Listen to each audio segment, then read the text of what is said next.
Olá pessoal, eu sou Flaudício Andrade e nós estamos aqui em mais um bate-papo no DDI Podcast. E antes de iniciarmos, eu já quero convidar você a se inscrever no nosso canal, compartilhar, comentar. A sua participação é de extrema importância.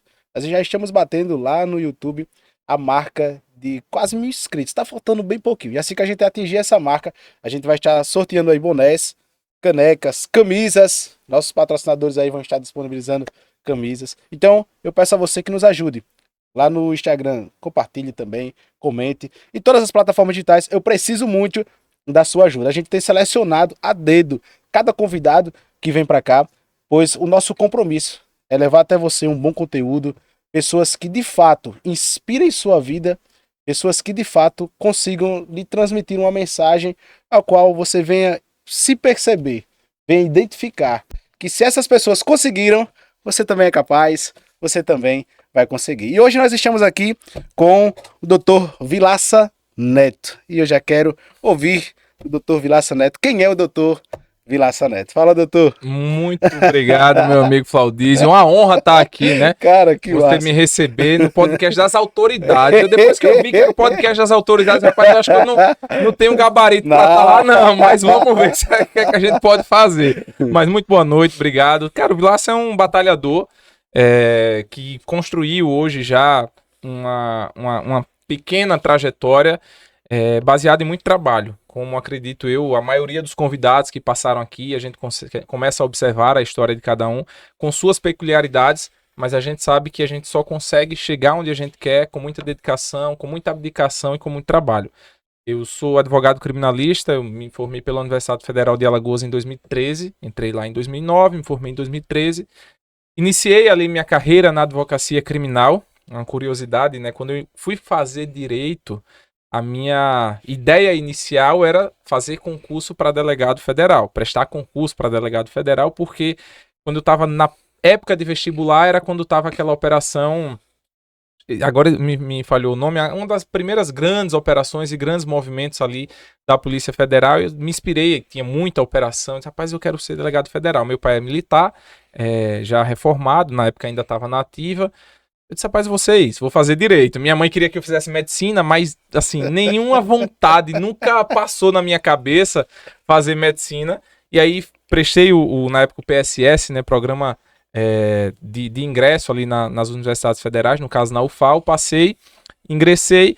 No meio do caminho, eu comecei a estagiar em um escritório de advocacia criminal, inclusive você deve conhecer, do Elton Roberto, muito conhecido aqui em Alagoas. Tive essa honra de estagiar com ele e fui picado ali pelo inseto, pelo mosquito do lado da defesa. Então, eu saí de ser o delegado federal, de querer ser o delegado federal, que é quem ia ali fazer a operação prender, para ser o que solta.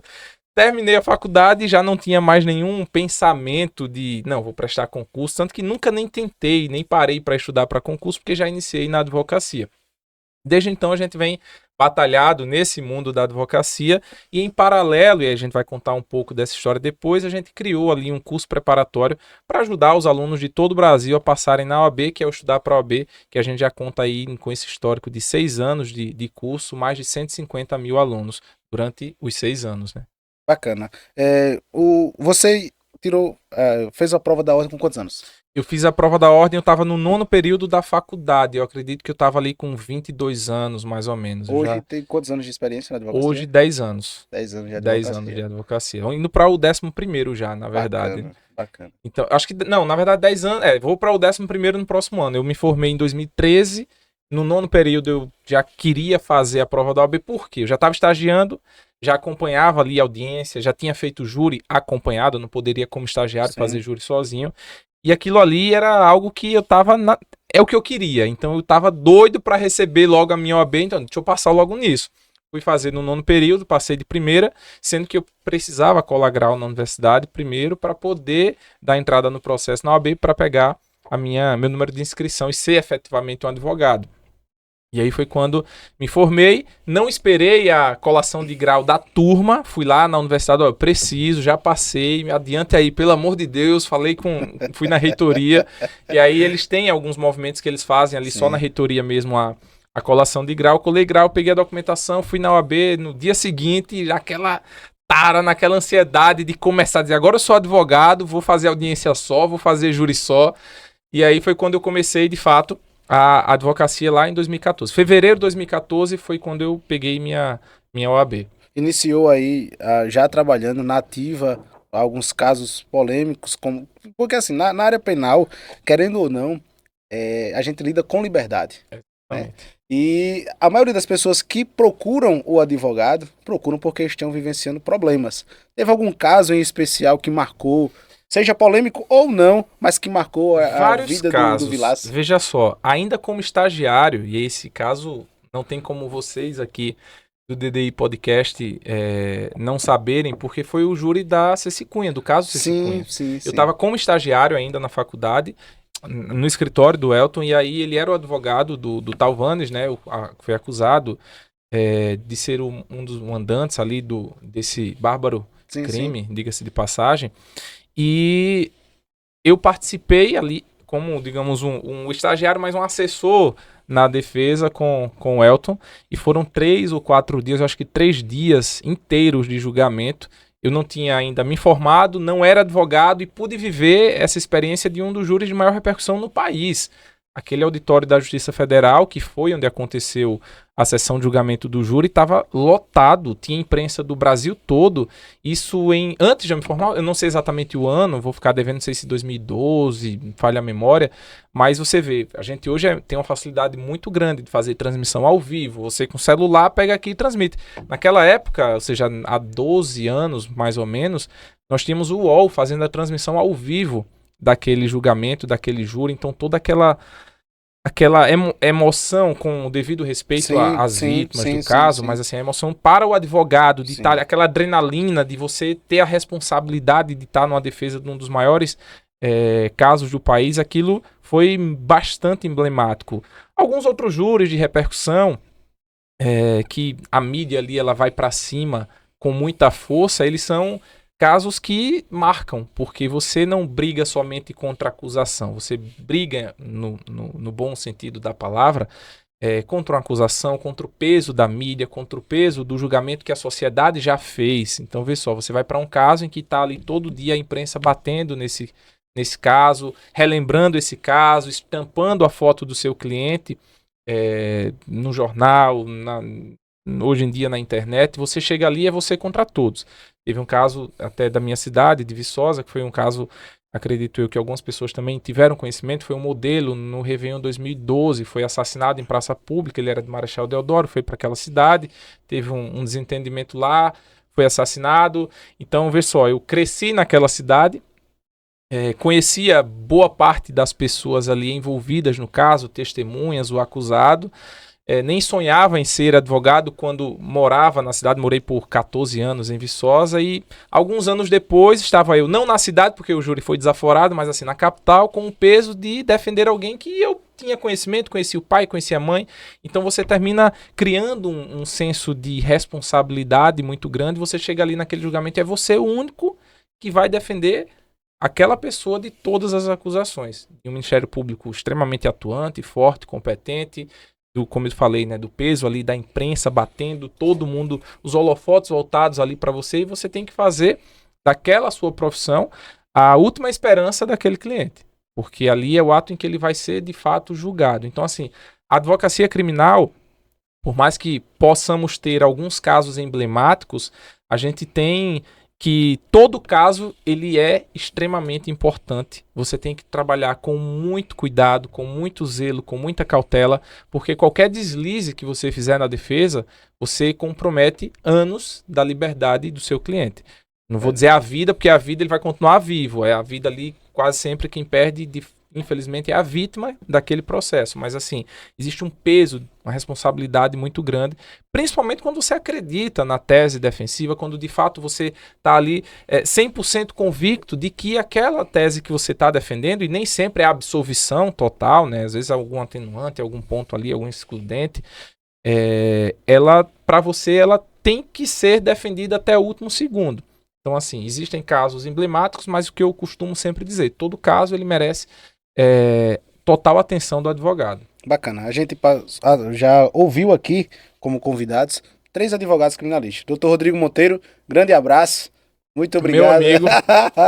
amigo, o advogado hoje tá assim, o Rodrigo tem feito um trabalho, eu até conversei com ele recentemente, muito bom nas redes sociais dele. Sim. Ele é, assim, criminalista raiz também, da época que eu comecei. O Rodrigo estava assistindo esse júri da CCI lá. A gente encontrou com ele como advogado, já acompanhando, assistindo, desde essa época, ou seja, desde antes de me formar, já conhecia o Rodrigo. E ele conseguiu hoje se posicionar nessa questão das apostas online, das rifas, e tá construindo a sua autoridade. E, Rodrigo, continue, eu tenho certeza que você vai brilhar ainda mais. Um cara que tem uma competência extrema e tá se posicionando muito bem no digital. Aqui o Rodrigo Monteiro, grande abraço. Tem nos ajudado muito aí também nas divulgações do DDI Podcast. O Dr. Hector Martins. Sim, né? aqui de Arapiraca. Aqui de Arapiraca. Foi presidente da OAB por 2 vezes, 2 mandatos. E o Dr. Raimundo Palmeira, né? Isso aí, não tem nem o que falar, né? Não tem nem o que falar. Essa figura ilustre. Grande abraço ao Dr. Raimundo Palmeira.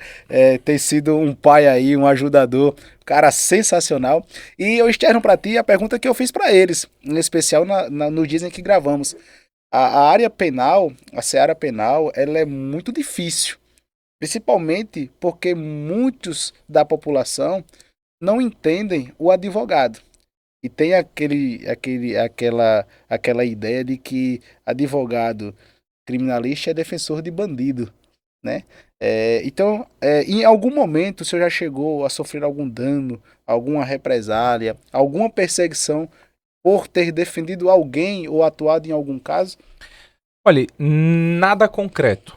Graças a Deus, nada concreto. E eu falo isso também porque a gente tem acompanhado os noticiários, muitos advogados criminalistas têm sido aí, passado aí por situações muito dificultosas. Sim, olha, eu tive uma escola excepcional, tanto na minha vida pessoal, ou seja, minha formação ali com meus pais, minha mãe, sempre prezando pela honestidade, pela integridade, e a minha escola profissional, que foi o Elton, que é hoje um grande amigo, a gente já não trabalho mais com ele, já tenho tempo, mas assim, é alguém que eu tenho uma gratidão muito grande por tudo, por ter me acolhido como estagiário. Assim que eu me formei, entrei no escritório dele, depois cheguei a ter até uma participação societária dentro do escritório, que para mim, quando estudante, era a maior referência de escritório de advocacia criminal aqui em Alagoas, uma atuação muito forte na época da Operação Taturana e outras operações de relevância. E algo que a gente sempre aprendeu lá com o Elton foi: você tem que ser o mais verdadeiro possível com o seu cliente. Nunca vá prometer o que você não pode fazer. E, infelizmente, a gente vê que alguns advogados ainda têm essa prática de sair prometendo resultado para fechar um contrato, para tentar, naquele momento de angústia da família, de angústia do próprio cliente, querer tirar o máximo dele. E promete algo que ele sabe que não depende. O advogado, ele não tem, nenhum advogado pode prometer resultado, e muitos prometem. Então, assim, como é que eu vou prometer um resultado se não sou eu que dou a decisão? Eu vou prometer ter o melhor empenho, estar ali sempre ao lado do cliente nos momentos que forem necessários, entregar um trabalho com muita responsabilidade, com muito gás para conquistar o resultado que ele deseja. Agora, se vai conseguir ou não, infelizmente, não depende do Vilaça. E aí eu já perdi contratos, já na verdade deixei de fechar alguns casos, alguns contratos por conta dessa transparência. O cliente chega querendo que eu diga que com 2 semanas ele ou o filho ou a esposa ou o marido vai estar solto. Eu não vou prometer isso, não tenho como. Pode ser que ele esteja solto daqui a 2 dias, mas pode ser que ele fique o processo todo preso. Responda o processo todo preso, seja julgado, condenado, já emende ali no cumprimento de pena e só sai depois de cumprir parte da pena dele. Então, assim, essa verdade, eu acho que ela estabelece uma relação muito sincera entre advogado e cliente. E eu sempre dormi com a cabeça tranquila, porque eu nunca prometi aquilo que não estava dentro das minhas atribuições. Então, o que é que eu vou prometer? O que eu disse, melhor trabalho, empenho. A partir do momento que você sentir que eu não estou dando o meu melhor, a gente senta, conversa, rescinde o contrato, faz alguma coisa, mas eu não vou dizer a você, chegar aqui, não, como o pessoal fala, 30 mil eu solto. Pô, como assim? Você que vai expedir o alvará, 40 mil eu solto. Você pode me oferecer 1 milhão, não vou dizer que solto. Agora, eu posso fazer uma análise técnico-jurídica e dizer, ó, Esse caso tem uma probabilidade muito boa, pelo que a gente já vem acompanhando, pelo que a gente já vem atuando, de conseguir uma liberdade. As chances são boas, agora eu não garanto. Essa vara tem um perfil tal, esse juiz tem um perfil tal, por esse tipo de caso. Eu acho que ele solta, ó, agora não, mas vamos esperar aqui uns 2 meses, talvez fique mais fácil. Vou dizer, olha, as chances são... Nesse caso que eu perdi, as chances são quase zero. Do seu cliente, do meu cliente ser solto, no caso da pessoa ali que estava conversando comigo. E o cara foi embora e alguns outros foram embora, por quê? Mas isso, pra mim, eu não interpreto isso como uma perda, eu interpreto isso como um livramento até. Porque, mas é verdade, porque veja só, eu poderia, não, mas vou dizer que eu solto, né? Porque 30 mil é 30 mil, né? 40 mil é um piquezinho aqui, quem não quer? Mas assim, você dormir com a cabeça tranquila, dizer, ó, não gerei nenhuma pressão sobre mim. Então, e não estou fazendo um julgamento dizendo que esses colegas que infelizmente estão sendo assassinados, às vezes na porta do fórum, no caminho de casa, foi porque prometeram isso, ou porque... Não estou fazendo esse julgamento, sim. Nem conheço os casos concretamente, mas eu estou dizendo que, graças a Deus, acredito eu que por essa atuação, de forma bem transparente, nunca me ocorreu de ter nenhum tipo de ameaça, ou de perseguição, ou de nada nesse sentido. E uma outra coisa que os advogados, principalmente quem está começando, que às vezes começa naquela ânsia e naquela agonia, querendo fazer tudo a qualquer custo, e eu não o fiz porque tive essa escola, porque talvez se não tivesse essa orientação, se não tivesse essa proteção ali de um grande escritório, tivesse cometido muitos erros no início, até por inexperiência mesmo, ter o respeito com as outras partes. Porque a partir do momento que você está na defesa de algum réu, e aí vamos tratar especificamente nos casos de tribunal do júri, que em regra, quase sempre ali, a vítima ela está morta, você tem que ter um respeito pela vítima, um respeito pela família da vítima, porque ninguém sabe como é a dor de quem perdeu um ente próximo. Eu não sei, nem quero sentir nunca por um crime de homicídio. Você perde pela questão natural da vida, mas por alguém ser assassinado, você não queira se colocar naquela posição, mas você tem que entender o que aquela pessoa, o que aquela vítima, o que aquela família está sentindo, até para medir como você vai fazer essa defesa. Você não pode fazer uma defesa atacando a vítima. Você tem que fazer uma defesa respeitando, mas tratando de forma transparente e clara os fatos, até para não gerar uma animosidade com a família de quem já está enlutada. Bacana. O doutor André Chalub, grande abraço para o doutor André Chalub, esteve aqui com a gente também, é um amigo, é um irmão. Em um dos nossos bate-papos aqui com ele, ele falou muito sobre a empatia do defensor, né? Uhum. Na posição de estar ali defendendo alguém e se colocar também, diga-se de passagem, não completamente, porque você não consegue sentir a dor do outro, mas também no outro lado, seja de quem for, o advogado, seja a outra parte também, porque, querendo ou não, são pessoas que estão ali. Exato. E pessoas têm sentimentos, né? E por mais que alguém tá certo ou alguém tá errado, mas onde se envolve sentimento, envolve-se perdas também. E isso tem que ter muito cuidado. A gente tá falando aqui do Vilaça Neto, advogado. Isso. Mas antes de se tornar esse advogado, antes de se tornar esse empresário bem-sucedido, eu queria ouvir como foi aí a vida, a infância do doutor Vilaça Neto. Porque o doutor Cleiton Ferreira, e a gente estava aqui comentando, é meu amigo em particular, a gente tem batido altos papos aí. Um grande abraço, doutor Cleiton Ferreira. E ele fala que, rapaz, eu sou uma casa. Eu não tinha uma receita pronta, eu não tinha algo. E aconteceu. E ele até diz assim, se eu cheguei, meu amigo, você também pode chegar. Mas eu queria saber do Vilaça Neto, como era o senhor na escola? Não, você. Como era você na escola? Aquele cara que tirava as notas tops, aquele que tirava... Vamos lá.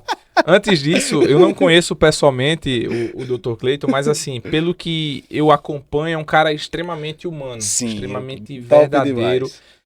Eu até postei uma vez, fiz um vídeo, um react dentro do perfil lá do curso, que esse é o tipo de juiz que a gente deveria ter em todo o Brasil, porque é um juiz humano, é um juiz que tem, assim, como eu disse, eu nunca participei de nenhuma audiência com ele, não o conheço pessoalmente, mas o que ele demonstra ser, pelo menos virtualmente, que eu acredito que ele seja assim, na sua vida, não é um personagem aquilo ali. Eu acredito, você conhece, deve atestar isso, ele é aquela pessoa. Sim. E essa sensibilidade, essa humanidade é o que muitas vezes falta em boa parte dos membros do judiciário. E a gente está lidando com pessoas, como você falou agora, né? São pessoas, são humanos, são vidas. E alguns, muitas vezes, acham que é só um papel que está ali, que é só um conjunto de letras, mas aquele nome representa alguém de carne e osso que tem seus sentimentos, que tem suas angústias, que tem suas aflições.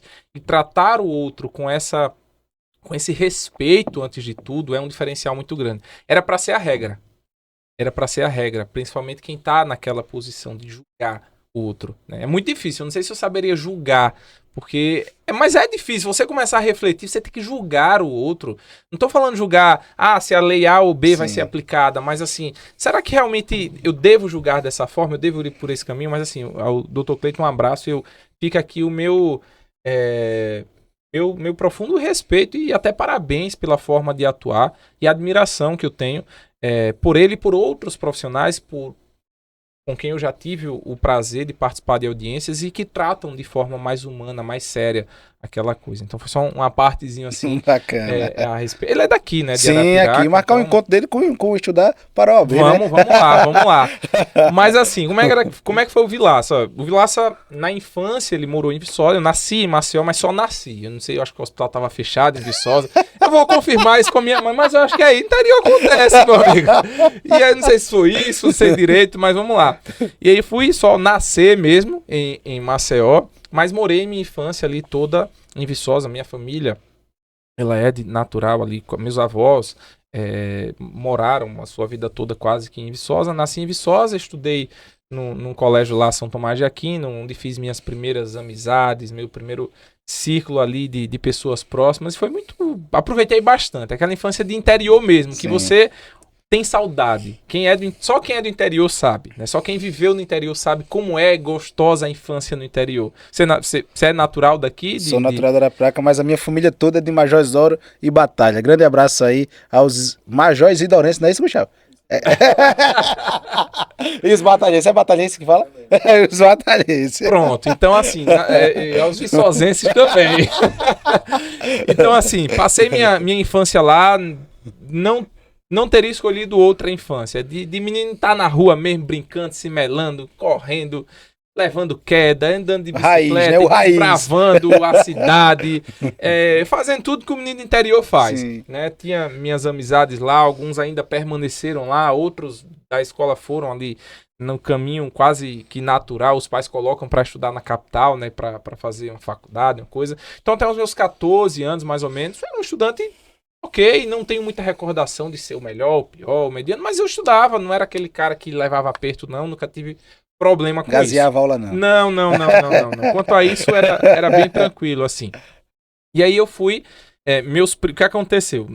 Além dos amigos, meus primos também moravam em Viçosa, mas eu era o primo mais novo, o neto mais novo do meu avô, e consequentemente eu era o primo ali, o caçula. Então, meus primos todos começaram a ir para a capital estudar e eu fui ficando só na cidade, assim, pelo menos na parte familiar. E aí eu disse, querendo, que eu quero acompanhar, né? Nem sabia que era melhor ou pior, não quero ir para Maceió, quero estudar lá também. Todos foram porque eu não vou ficar sozinho aqui. E aí falei com os meus pais e tudo. Não, você vai estudar em Maceió, vai estudar em Maceió. E aí eu fui fazer a 8ª série, hoje já mudou, né? Quando a galera antigamente falava, nossos pais falavam que era colegial, não sei o que, não é assim não, coisa de velho. Hoje eu falando pro menino, já sou considerado velho, não é mais 8ª série, já é 8º ano, 9º ano, já mudou tudo. Mas enfim, na 8ª série, né, fui fui para o Santa Madalena Sofia, lá em Maceió, e comecei, peraí, a pancada aqui é diferente. Diferença no nível, né, do estudo, não sei se hoje continua assim, mas eu comecei a sentir, levei na primeira prova de matemática, eu tirei 3. E eu me achava um inteligente, né? Como assim? Na primeira prova eu tiro 3, aí em inglês tirei 2,5. Eu digo, agora acho que eu quero voltar para Viçosa, que lá era inteligente, aqui eu não tô sendo não. E aí bateu aquele alerta vermelho, e aí eu fiz essa reflexão, eu fiz meus pais se esforçarem, porque foi um esforço ali financeiro, pessoal, para toda essa questão logística. Eu vim morar na capital, estudar e não tô bem. Aí, peraí, vou entender. Comecei a estudar. Nesse primeiro momento, fui para um reforço escolar, para algumas disciplinas que eu estava tendo dificuldade, mas ali foi o alerta que eu precisava. Dali para frente, eu me tornei o CDF do colégio, no sentido de que lá eram 4 turmas, A, B, C e D, tanto na oitava, aí fui primeiro ano, segundo, terceiro, e tinham os simulados com todos os alunos das 4 turmas. E se eu ficasse abaixo do quarto colocado, eu me sentia horrível, assim, me sentia mal. Então comecei a ser realmente aquele nerdzão, aquele CDF mesmo, no colégio. No primeiro ano eu ganhei inclusive uma bolsa para estudar, acho que 50%, e no segundo e terceiro ano eu estudei de graça. Uma bolsa porque, quando eu fui lá, como eu disse, era PSS, né? Então você fazia o vestibular no primeiro ano, aí tinha uma nota, fazia no segundo ano, tinha outra nota, fazia no terceiro ano, tinha outra nota, e fazia a média e você ia para a classificação, saber se você estava dentro ou não das vagas para a Universidade Federal. E aí, quando eu fiz o primeiro ano, eu tive uma nota muito boa. Eu acho que eu fiquei... Não me recordo agora, se não falha a melhor memória, mas de todo o PSS, eu fiquei entre os 20 de maiores notas na época. E aí, os cursinhos começaram a sondar. E aí, tinha um cursinho que nem tem mais hoje, que era até do cara que era do Contato, Tadeu, ele abriu o Motivo na época. E aí, ele me chamou, oferecendo bolsa, oferecendo tudo, mas eu já gostava. E aí, meus pais foram conversar no Madalena e eu conquistei essa bolsa para estudar no segundo e terceiro ano sem pagar nada. E aí, o meu senso de responsabilidade aumentou muito. Eu disse, não vou... Agora que eu tenho que mostrar resultado, porque se eu fui beneficiado por estar aqui estudando de graça, eu tenho que continuar sendo um aluno exemplar e tenho que mostrar o resultado. Então, eu criei desde cedo esse senso de responsabilidade. Então, por mais que, olhando hoje, eu fosse ainda um pirralho, um adolescente, mas eu sempre tive esse pensamento de, peraí, eu tenho que fazer isso porque eu tenho que alcançar tal resultado. Dito e feito, consegui passar de primeira também na Universidade Federal, diante de muito esforço, muita abdicação. Não é porque eu era o cara mais inteligente do mundo, não. Era bunda na cadeira e estudar. O dia todo, praticamente. Assim, eu chegava do colégio e ficava estudando. Eu ficava agoniado, estressado se me tirasse dessa rotina. Se dissesse assim, hoje vamos para tal lugar, eu não quero. Era algo que eu era viciado em estudar. Então, era porque eu amava. Não, era porque eu criei em mim senso de responsabilidade e construí esse hábito. Depois de criado o hábito, vai no automático. Então, assim, é o que eu hoje digo aos alunos do curso lá de estudar para a OAB.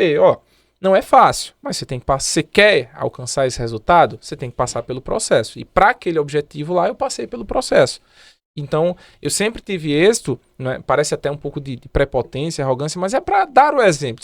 Quando eu quis, eu sabia que tinha algo a ser percorrido, abdiquei de muita coisa, enquanto os meus amigos adolescentes ali saíam e ficavam um indo para casa do outro durante a semana, eu estava em casa estudando. Significa que eles se deram mal na vida? Bem, não, mas cada um tem a sua realidade. Na minha realidade, eu precisei passar por esse desafio. E graças a Deus deu certo. Para o que eu busquei ali de ser aprovado no vestibular e depois ser aprovado na OAB, de primeira nos 2 casos, não foi porque eu era inteligente, foi porque eu fiz o que era necessário ser feito. Muito bom. O advogado, ele surge, doutor Vilaça Neto, e como é que surge aí o estudar para a OAB? Pronto, vamos lá. Paralelo aí quando eu entrei na faculdade, assim, na verdade, não quando eu entrei na faculdade, desde muito novo, eu sempre gostei de me comunicar.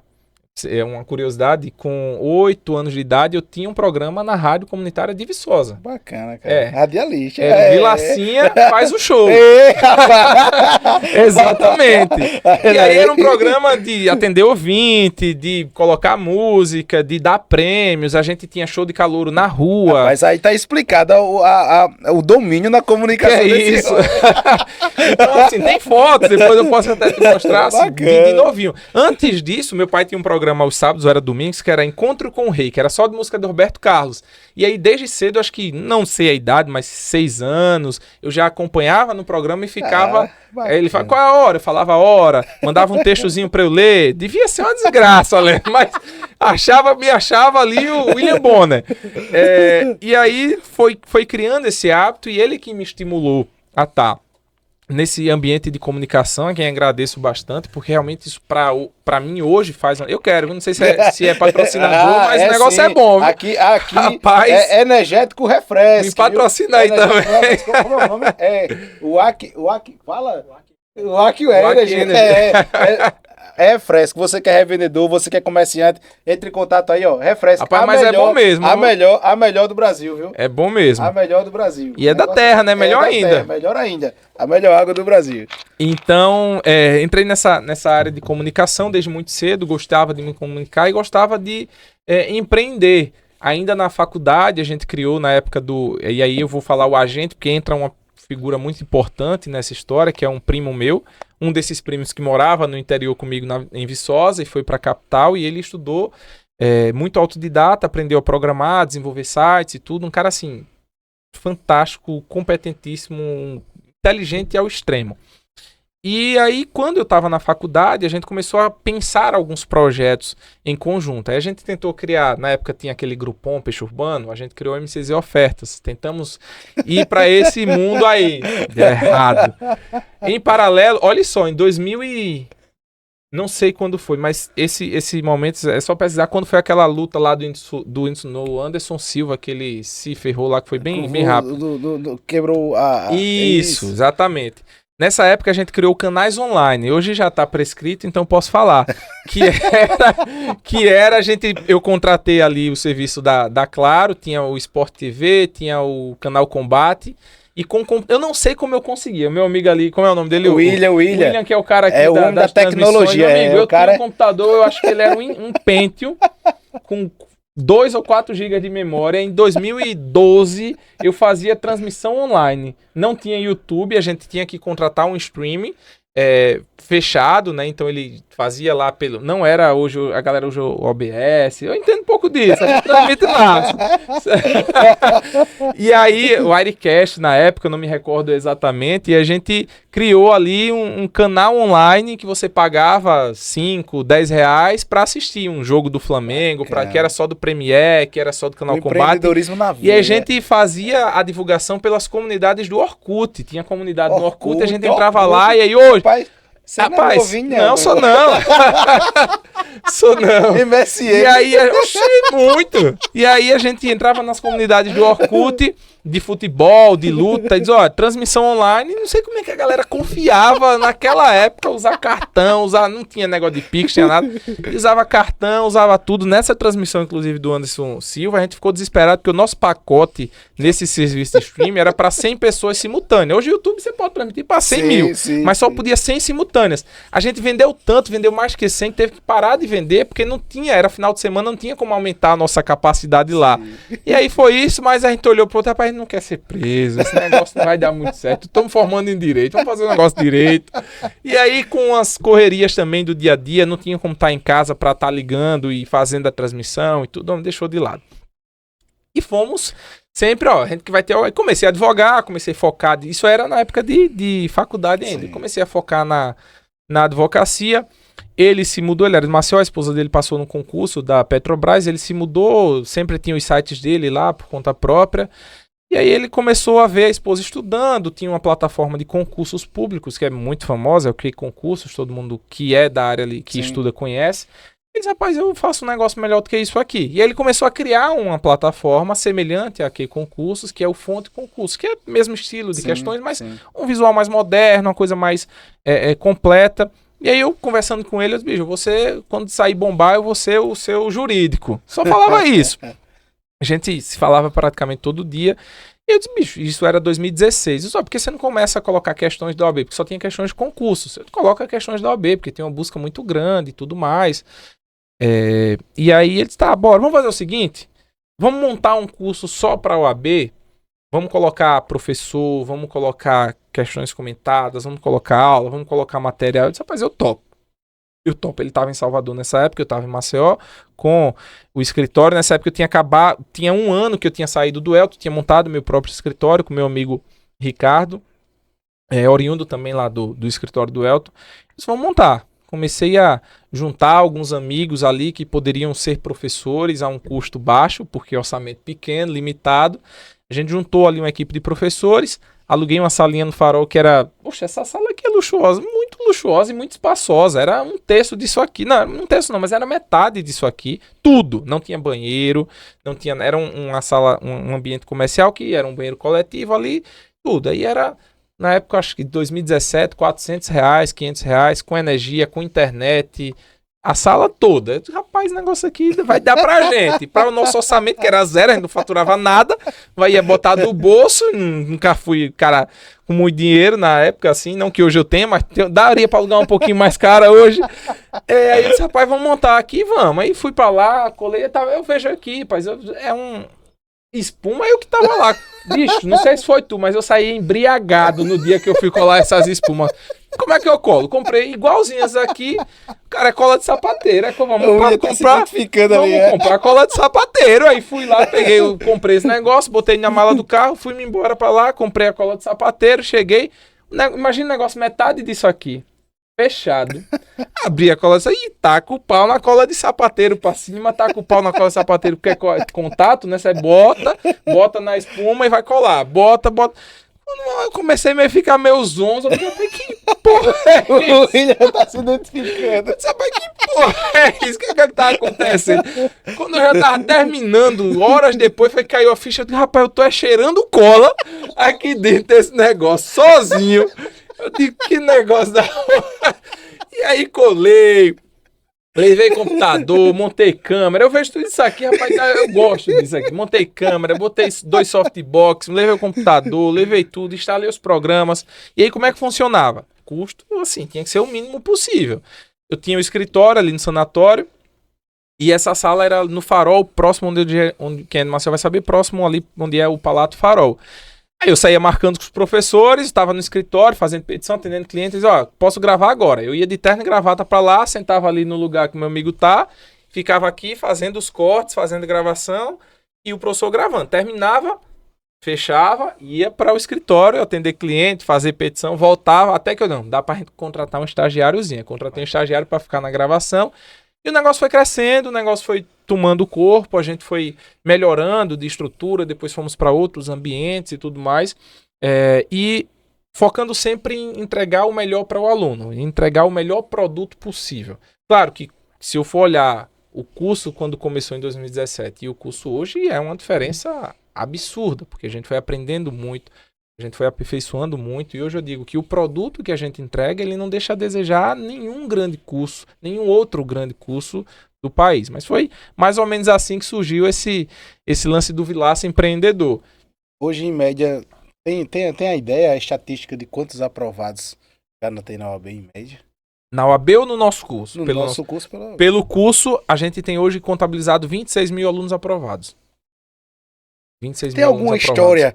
Alguma história que marcou de algum aluno que disse, já tô aí batendo na trave tem X tempo. Tem uma aluna nossa que ela tinha a dona Maria, parecido é Maria Conceição, tem até no Instagram o depoimento dela.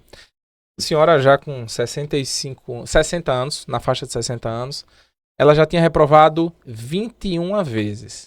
Ela estava há 16 anos tentando passar na prova da OAB. 16 anos.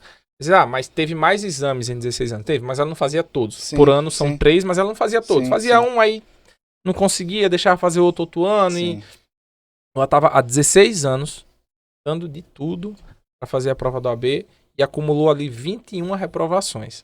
Chegou pra gente numa reta final para um produto nosso que é um curso de 30 dias, que inclusive a gente lança em breve aqui, não sei quando vai ser postado coisa, mas é um produto de reta final.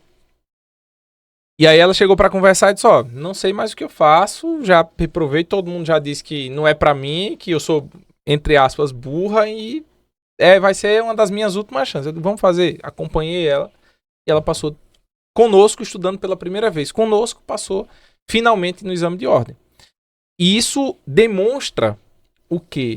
Que você tem que saber estudar da forma correta. Não é estudar muito, não é estar formado recentemente, não é ter sido o cara mais inteligente. É você estudar da forma correta. E mais do que isso, você querer ser aprovado. Você abdicar de muita coisa para ser aprovado. Porque o que eu mais vejo é aluno dizendo que quer, mas ele não quer pagar o preço. Ele não quer enfrentar o processo. Ele não quer abdicar de coisas no dia a dia dele. Aí o aluno chega para mim, top objeções. Ah, eu não tenho tempo. Aí esses dias eu tava numa mentoria com uma aluna que disse, não tenho tempo não. Eu disse, beleza. Assim, essa não é a regra, mas foi um caso que chamou a atenção. Eu disse, certo, mas vamos lá, me conta. Como é a tua rotina? Eu disse, não, de manhã eu acordo, ok, que horas? 7h30, 8h. Pensei, bom, já podia estar acordando mais cedo. Se você disse que não tem tempo, podia estar acordando mais cedo. E já eu explico o porquê disso também. E aí eu preparo meu café, me organizo, moro só, não sei o que, tenho que ajeitar as coisas da casa, beleza. E vou pra academia. Vou fazer minha atividade física, não sei o que e tal, certo. E aí eu volto, tenho que almoçar. Peraí. Você acorda 7h30 da manhã, vai pra academia, acabou sua manhã toda, já tem que preparar almoço e almoçar. Não é porque eu fico umas 2h30 na academia. Bom, então é questão de prioridades. Se você quer ser uma musa fitness, tá certo. Se você quer ser uma advogada, não tá certo. Significa então, Vilaça, que o advogado não pode ser... Não tem nada a ver. O que eu tô dizendo é prioridades. Você não precisa passar 1 ano, 2 anos estudando para passar na prova da OAB. Mas no período em que você for se preparar, você tem que ter hiperfoco.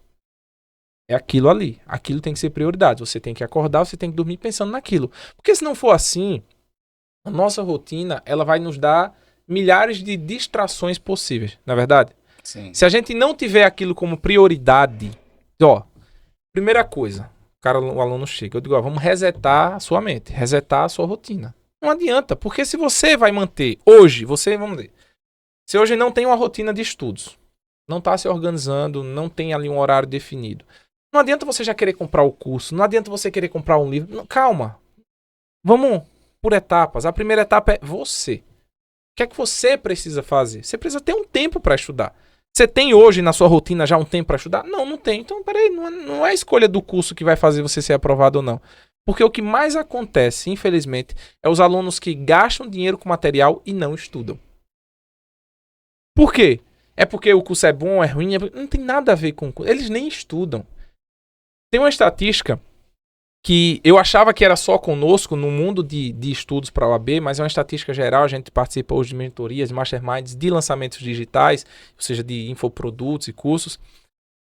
De 5 a 7% das pessoas que compram qualquer produto online, 5 a 7% nunca acessam esse produto. E isso é uma verdade dentro do nosso curso. Às vezes varia de 7 a 8%. O cara ele participa do nosso lançamento, ele compra o nosso produto, mas ele nunca acessa nenhuma vez. Às vezes o cara divide em 10 vezes no cartão, vai aparecer 10 meses na fatura dele. Ele sabe, não é possível que ele comprou no momento de amnésia. E ele nunca acessa o curso. Isso assim, o mais drástico. Aí tem as pessoas que acessam ali 20%, 50%, que concluem o curso, é muito pouco. E não é porque o curso é gigante, porque o nosso curso ali de reta final é extremamente compacto. Você em 30 dias, com 2, 3 horas por dia, você termina todo o conteúdo que você precisa para passar na prova da OAB. Mas é isso, é a pessoa querer. E o que é que acontece? É procrastinação, é falta de vontade mesmo, falta de querer ter outras prioridades. É o que eu digo hoje. Se você tem outra prioridade, não comece a estudar para a OAB agora não. Comece a estudar para a OAB quando de fato, essa agora é a minha missão. A não ser que você esteja recém-formado, tenha uma boa bagagem da faculdade, já tenha quase tudo fresco na mente, você pode, conciliando com outras coisas, passar. Mas se você está há muito tempo sem estudar, se você não fez uma boa faculdade, se você não lembra mais de nada, que é muito comum e não tem como julgar, a memória da gente ela foi feita para esquecer. Sim. Foi feita para esquecer. Não acha que a gente só grava as coisas ou pela repetição, sim, ou porque aquilo gerou um trauma. Quem não lembra de uma coisa lá da infância que aconteceu? Mas é porque ou foi uma grande emoção ali, ou um trauma. Pronto, mas as outras coisas que você fez semana passada, a gente já nem lembra mais. Por quê? Porque a nossa memória foi feita para esquecer, senão a gente ia colapsar. Então você tem que estar com o estudo ali na repetição. Uma coisa muito significativa que chamou a atenção, um exemplo muito fora da curva de quando você estava estudando, que o seu professor deu, você vai lembrar, mas o resto não tem como lembrar. Ou se eu chegasse aqui para dizer, tem 10 anos que eu não estudo algumas matérias, não vou lembrar de praticamente nada. Não tem como. Então, assim, se você não tá hoje no ponto, digamos assim, de eu tenho ainda boas memórias, fiz uma boa faculdade, me formei recentemente. Se eu der só uma revisada rápida aqui, eu consigo passar. Se não é esse caso, você tem que ter uma abdicação. Assim, a partir de agora, meu foco, minha prioridade é passar na OAB. O que é que eu vou fazer na minha rotina? Primeira coisa que eu digo, vamos resetar tudo. Pera aí, apaga tudo. Bota numa folha de papel tudo que você tem hoje. De segunda a domingo, o que é que você faz? Então, eu acordo, eu tenho trabalho, eu tenho esporte, eu tenho academia, eu tenho encontro com os amigos, saio com a namorada, eu cuido. Tudo. Você tem que primeiro fazer isso. O cara já quer ir para a etapa lá da frente, quer comprar curso. Não é, você não vai passar assim. Pode passar, mas não é a regra. Como é que o aluno, de fato, que entra lá com a gente, que vem desse histórico de reprovação, passa? Quando ele faz o passo a passo antes de começar a estudar. Então eu tenho um método lá que é o PQP. Não é o palavrão, não. É pra quem procrastina. Então eu dou de bônus, muitas vezes, o método PQP. É PQP, mas não é pra quem procrastina. Então nesse método eu vou falar gestão de tempo, organização de estudo, técnicas de memorização. Tudo que o aluno, muitas vezes, não se preocupa e acha que é só ir para aula de penal. Não, mas peraí, você está absorvendo bem o que você está estudando? Você está com o seu tempo? Você está com constância e regularidade nos estudos? Não está. Então o aluno ele vai ali desesperado para o conteúdo, aí ele estuda 1, 2, 3 dias, aí no quarto não estuda, no quinto não estuda, no sexto não estuda, e depois já... Quantas horas por dia abandonou. É o ideal para de dedicação? Olha, hoje no método, assim, tem vários métodos dentro Sim. do nosso curso. Hoje no método de 30 dias, que são 30 ciclos de estudos. A gente programou esses 30 ciclos de estudos, você não vai estudar todas as matérias. Hoje a OAB ela exige 20 disciplinas. 20 disciplinas, na intensidade que tem esses conteúdos, você teria que praticamente fazer outra faculdade de Direito. Não tem como. Então o que é que a gente faz? E aí é a questão de estratégia, de você ter uma mentoria com quem já conhece a prova da OAB. A gente há 6 anos estuda a prova da OAB de cabo a rabo. Então o que é que a gente faz? A gente tem um painel de estatísticas nosso, interno, que ele tem todo o banco de dados de mais de 3.600 questões de todas as últimas provas da OAB, desde quando ela se tornou unificada no Brasil. Então a gente sabe de cada disciplina quais são os temas mais cobrados. O que é que a OAB insistentemente cobra? Então tem um constitucional, tem dezenas de temas. Se eu for estudar tudo de constitucional, é muita coisa. Se eu for estudar tudo de civil, misericórdia, penal. Então não tem como. Das 20 disciplinas, a gente corta, você só estuda 10. É loucura? Não, passa, vamos, calma. Deixa o desespero, calma. Só estuda 10. E das 10, você não estuda todos os assuntos. Você estuda os assuntos mais importantes. E com isso, a gente aprova absurdamente muito aluno. E o que é que a gente fez? Divide esse conteúdo que sobrou em 30 ciclos de estudos. Então a gente vai lhe dizer, ó, hoje no primeiro ciclo você tem que estudar isso por essa aula, responder essa questão, depois você estuda esse outro assunto e responder essa questão. Amanhã tem outra coisa, depois tem outra coisa. Tudo já está pronto. O que é que o aluno tem que fazer? Que eu digo, senta a bunda na cadeira e segue o plano. Então são aproximadamente 3 horas por ciclo de estudo. É possível. Em 30 dias. Agora, tem que cumprir. Não adianta o cara comprar e assistir metade, assistir 10 aulas e assim. Não, tem que fazer. Pô, se é o que você quer, se você não está ali disposto a abdicar 30 dias de outras tarefas, não estou dizendo, se o cara trabalha vai pedir demissão. Não, não precisa. Mas assim, a gente tem a tríade do tempo. Tem as atividades que são importantes, tem as atividades que são urgentes e tem as atividades que são circunstanciais. O que é circunstancial? Se não sobra nada do meu tempo, mas eu ainda estou indo à academia, é circunstancial, por 30 dias. Não estou dizendo que você vai parar a sua vida e vai deixar de fazer isso. Entenda uma coisa, é hiperfoco. Naquele momento você vai estar focado nisso. Como eu disse, você vai acordar e dormir pensando nisso. Então, o que é necessário fazer? O que é essencial? Eu tenho que ir trabalhar, beleza, eu tenho que comer, eu tenho que tomar um banho. Esses pontos você não pode tirar do seu painel ali, da sua rotina, da sua agenda semanal. Mas, uma saída com um amigo, um não sei o que, um aniversário de fulano. Pô, abdica. Não vai morrer ninguém. Você não vai ter um prejuízo se isso você deixar de lado por um pequeno período. Então, essas outras tarefas que ocupam muito tempo, e aí tem que saber dizer não. Tem muita gente que tem dificuldade em dizer não. Qualquer pessoa convidar para tudo, eu vou. Não, e vai. Pô, pelo amor de Deus, velho, qual é o seu foco? Isso que você está aceitando isso, você vai estar dentro do seu objetivo, do seu plano? Não, então corta. O resultado depende de você, depende do aluno. Agora, quase ninguém está disposto a fazer isso. São 30 dias o intensivo. O nosso curso reta final. Certo. Aí, em média por dia, quantas 3 horas. 3 horas. 3 horas. 3 horas. Pelas estatísticas, pelo que o senhor vem acompanhando, é o suficiente, de fato, É focado. porque o nosso método, ele entrega o conteúdo que você vai estudar. Então a gente já mediu isso. A gente tem o tempo da aula, da videoaula que está lá na Sim. plataforma. A gente tem o tempo que você leva para responder a quantidade de questões que eu peço para você responder. Então, é matemática. Então, Sim. somando isso, vai dar 3 horas. Então, a conciliação entre videoaula e resolução E de resolução de questões. questões. Só videoaula não é interessante. Não, E porque, só veja resolução só. de questão... Não. Aí você vai dizer, Vlassa, mas fulano passou só respondendo questões. Passou. Já teve gente que passou sem estudar. Fique sem estudar e veja se você passa.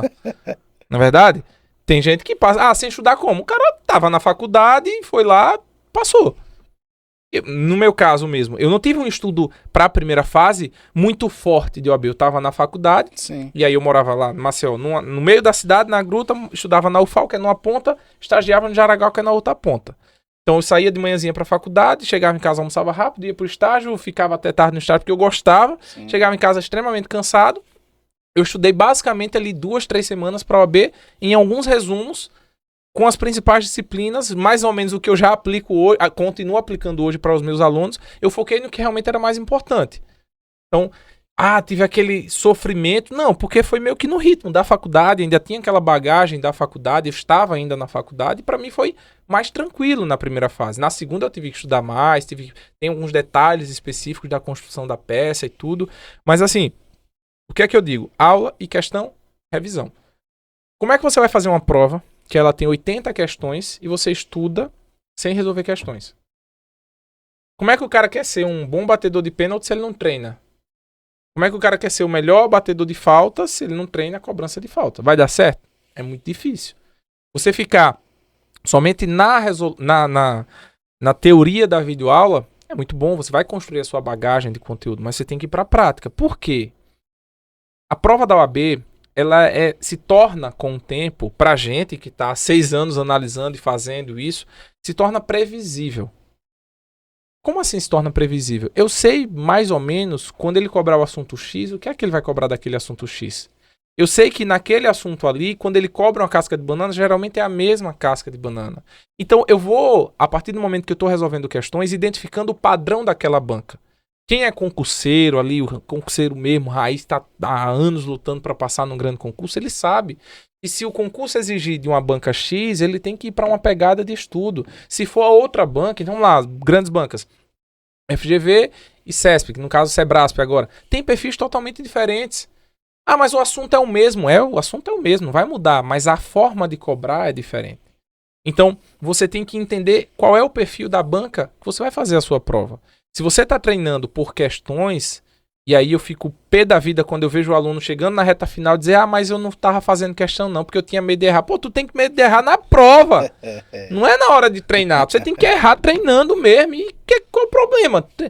Não, vai deixar para errar na prova. Esse aí é... Meu amigo, não, porque eu comecei a errar demais, eu fiquei com medo. Eu digo, sim, aí tu vai corajoso pra prova? Porque se tu treina, vamos lá, eu tô treinando, sou jogar, eu sou pereba, não me chama pra jogar bola, eu não sei fazer um drible que eu caio em mim mesmo. Mas, pô, tu quer ser um cara, um excelente jogador. Não, vou não treinar, que eu sou ruim treinando. Tu vai ser bom na final do campeonato?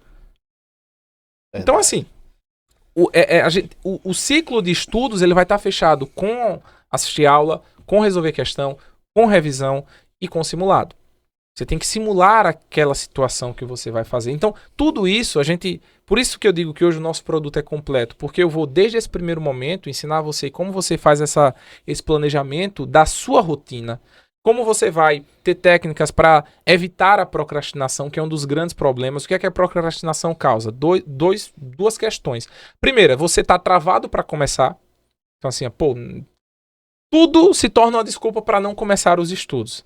E quando você consegue destravar esse primeiro ponto, você não consegue ter consistência. Você vai 1, 2 dias e aí já desiste. A gente ensina como resolver isso dentro do curso. Claro, vai exigir de quê?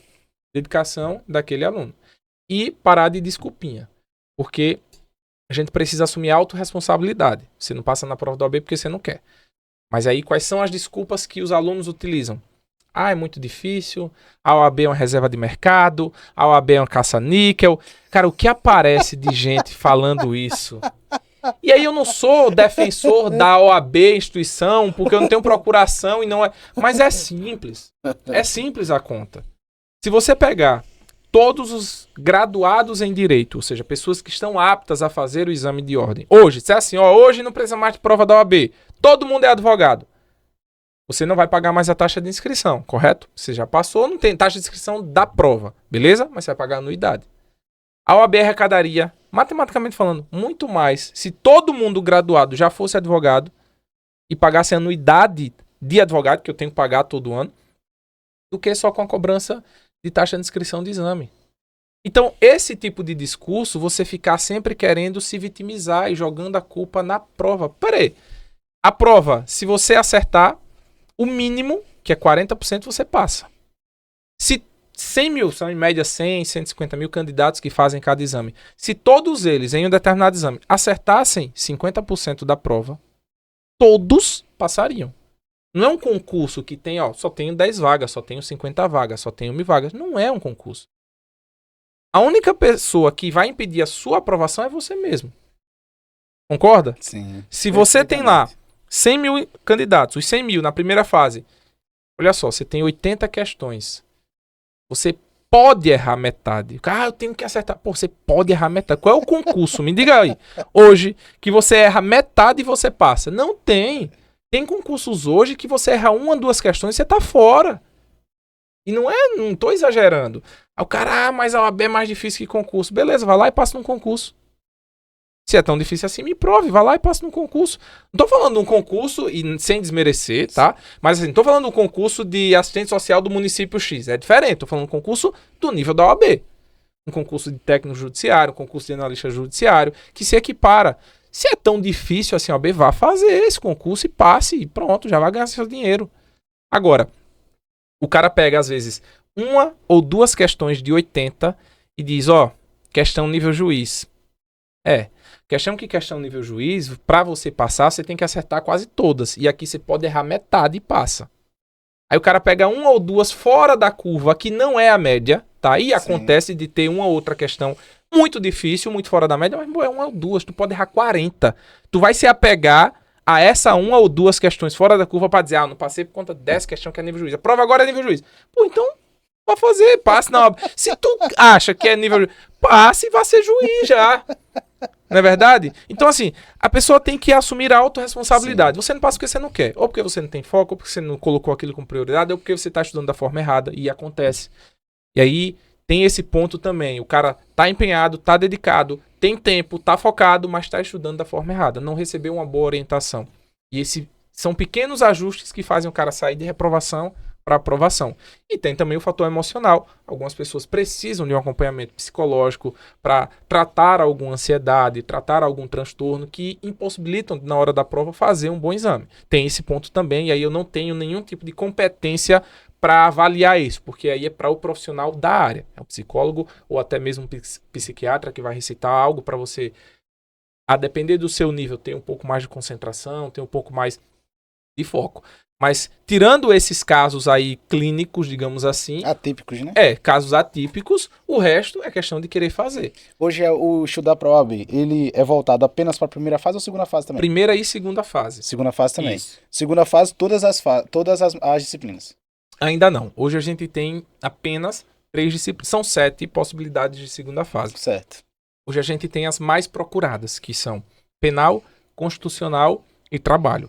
Então a gente foca as segundas fases nessas 3 disciplinas. Certo. Então, para você aí que é bacharel em Direito, você aí que está se formando e você pretende advogar, então faça estudar para a OAB. Não é isso? Exatamente. Procura aí o nosso amigo Vilaça Neto e ele vai lhe dar as devidas orientações juntamente com a sua equipe. Eu tenho certeza que você vai passar. Esse episódio vai ao ar dia 10. Dia 10 na segunda? Isso, na segunda-feira. Perfeito. Quando... É o dia que a gente vai estar lançando o 30 dias. Bacana. Aí vai fazer o collab lá e vai... Muito bem. Bacana. Exatamente. Qual é a edição agora da OAB? 41º exame de ordem. O que vai ocorrer quando a prova? A prova ela acontece no dia 28 de julho, domingo. Sempre aos domingos. Dia 28 de julho. Isso. O período de inscrições então já acabou. O período de inscrições já acabou. De julho agora. Já acabou. Certo, aí no caso... Não, minto. Peraí, agora você me pegou. Não. As inscrições, elas acontecem do dia 13 até, eu acho que o dia 16 de junho. De junho. De junho. Certo. Isso, porque o resultado da segunda fase do último exame vai sair agora no dia 12 de junho. Certo. E aí, logo em seguida, abre o período de inscrição. Exatamente, é isso. Pra prova da agora de julho. Exatamente, para a prova de julho. Ou seja, dá tempo quem quiser começar. E aquela pessoa, Vilaça, mas eu já tô há muito tempo sem estudar, já tô há muito tempo formado, Olha, o que você precisa para passar, você vai ter no curso. O conhecimento. Se você aprender o que está no curso nesses 30 dias, você passa. Significa que você já vai estar extremamente preparado para já ir para a advocacia? Não. Você vai estar preparado para passar na prova da OAB. Agora, depois são mais 500. Aí você vai se atualizar, você vai fazer uma pós, você vai fazer prática. Eu ensino você a passar na prova da OAB. Tá? Agora, depende do aluno. Tem alunos que saem de lá com 30 dias aprovados. Muitos alunos, na verdade. Hoje eu acho que a maior taxa de aprovação vem desse curso 30 dias. É o curso mais curto. O curso...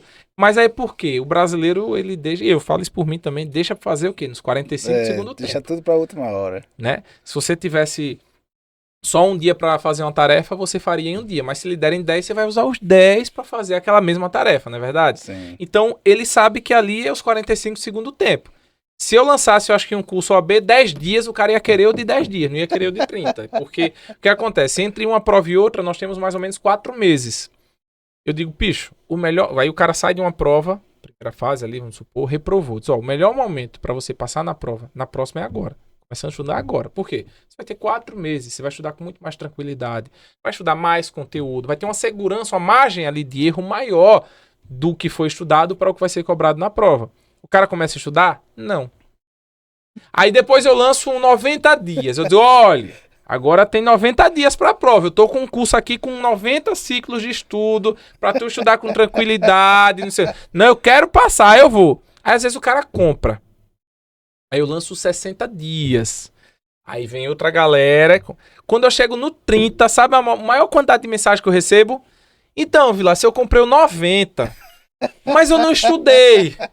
Pô, o cara teve a chance, ele tava com o curso disponível, liberado, tudo organizadozinho, mas não estudou. Aí ele vai ele quer migrado, eu digo, bora, vem pra cá, vem. Aí bota o cara no 30 dias sem pagar nada. Por quanto tempo? Até a prova. Até a prova. Até a prova. Depois o acesso é bloqueado. Exatamente, porque aí a gente renova, Sim, faz sim, outra sim. estruturação, outro cronograma. Olha só. Eu vou lhe dar esse... Mas é o PV. Eu já conheço, é o cara que não vai estudar. Aí o que acontece? Tem a prova e ele não estudou. Ele reprova, aí ele vem, Vilaça, agora eu vou fazer, vou passar. Aí compra de novo logo após a prova. Tem o domingo da prova, na segunda-feira o cara compra. Estuda, não estuda. E aí é isso, pô. Não adianta você só, eu vou comprar o curso. Tem que querer, tem que abdicar. Tem que fazer. Se você não se entregar, se você não se dedicar, não adianta. E para isso, muitas vezes você tem que enxergar que a sua rotina tem que estar adaptada ao estudo. Então o Vilaça hoje, no perfil hoje, se eu fosse, vou fazer um concurso, eu tinha que mudar a minha rotina. Não adianta o que é que eu ia fazer? Já vou procurar o curso e vou comprar e vou... Não, porque minha rotina não está adaptada. Eu não tenho ainda um momento hoje na minha rotina, no meu dia a dia, para estudo de concurso público. E da mesma forma é você para a OAB. Se você não tem na sua rotina o momento, o horário certo, religiosamente certo, que você vai estudar para a OAB, e aí o nome é estudar para a OAB, você vai ter dificuldade, porque você vai comprar o curso e vai dizer, eita, mas hoje eu não conseguia. O que é que acontece? O cara faz assim, se der tempo, eu estudo. Ele faz tudo do dia dele, como ele fazia antes. Ele vai pra academia, ele sai, ele demora mais no almoço, podia estar economizando tempo ali no intervalo de almoço dele pra já estar estudando. Ele chega em casa, quer assistir um filme, fica 2, 3 horas no celular. Todo mundo hoje fica 2, 3 horas no celular. Eu botei aqui um limitador de tempo. Quando dá 2 horas, ele bloqueia o Instagram. Mas aí eu posso burlar, né? Mais 15 minutinhos, igual despertador. Quase todo dia eu vou lá, mais 15 minutinhos, mais 15 minutos. Aí tem hora que eu digo, rapaz, ilimitado por hoje. Mas assim, só pra eu ter a consciência de que você não se dá conta às vezes. Aí o cara diz, eu não tenho 2 horas. Beleza, mas aí você passa 2, 3 horas no celular. Não passa? Ah, mas é picotado, não é? Sim, mas vai ajustando o teu tempo. Aí o que eu falo, na hora do hiperfoco, você vai ter que deixar de lado algumas coisas. Aí tem gente que fala, ah, mas eu preciso dormir bem. Precisa, mas se você não dormir tão bem por um mês, você não vai morrer. Você não vai começar a ter doença cardíaca. Não vai, é só. O que eu peço de você é me dê um mês focado para isso. Só. Depois você volta com a sua rotina. Até porque para a segunda fase, o ritmo ele é muito mais tranquilo. Você tem uma só disciplina para estudar por quase 2 meses. Então, assim, é querer, basta se dedicar e ter aquilo como prioridade. Também é voltado para concurso público? A gente tem uma outra marca, aí é o que aconteceu. A gente lançou para a OAB lá em 2017, e em 2000, quando veio antes da pandemia, a gente estava lançando uma nova marca que era para concursos públicos, que é o meu preparatório. E o que aconteceu foi que veio a pandemia, não teve mais concurso, não tinha nem prova da OAB, mas a OAB já estava rodando, já era um produto que rodava, e a gente meio que segurou um pouco a ideia. Quando foi pós-pandemia, na verdade, especificamente ano passado, começo de 2023, a gente chamou um parceiro nosso, que era professor já do curso para OAB, policial militar, um cara que já tem várias aprovações em concursos públicos, que é meu amigo André Lucas, hoje sócio também, e a gente formatou com ele essa nova marca para concursos públicos. Então a gente tem a OAB, focada só na OAB e alguns cursos ali para o estudante de direito, mas a gente criou uma nova marca que é o meu preparatório, que é especificamente para concursos públicos. E hoje a gente já tem mais de 3.000 cursos disponíveis na plataforma, ou seja, de todos os concursos do Brasil. A gente tem concursos de todos os estados da federação. Qualquer nível. Qualquer nível. Bacana. A gente tem curso de prefeitura, curso de secretaria, curso de polícia, curso TSE, curso PF, PRF, todos os cursos a gente tem atuado lá. Bacana, bacana. Pessoal, tudo que é bom dura pouco, já estamos caminhando aqui para o final, mas eu quero aqui desejar as minhas felicitações ao meu parceiro Bruno Caranguejo. Bruno Caranguejo, que é o proprietário da Caranguejo Formen, Tribus Formen, que agora vai virar Caranguejo Formen, está passando por essa transformação, que a Tribus Formen é a marca do caranguejo.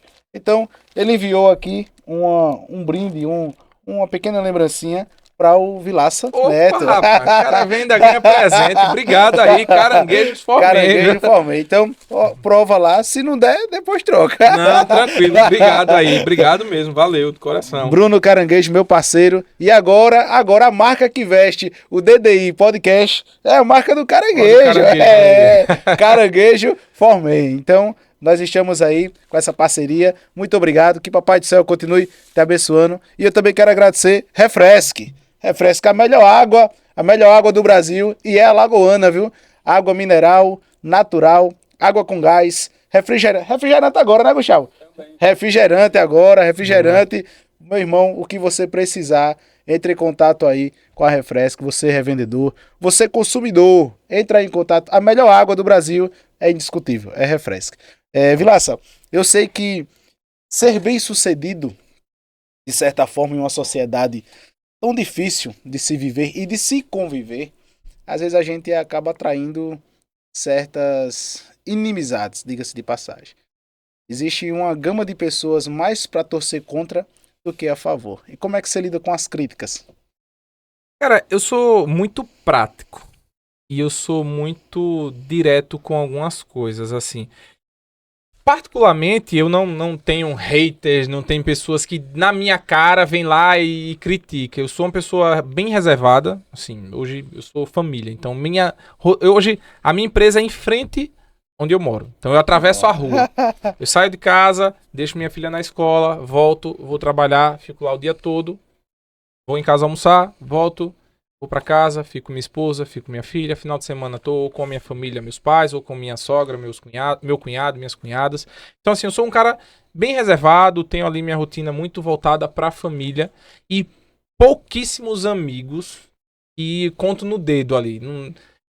Então, essa é a minha convivência. São pessoas que eu, de fato, sei que gostam de mim, que acreditam em mim.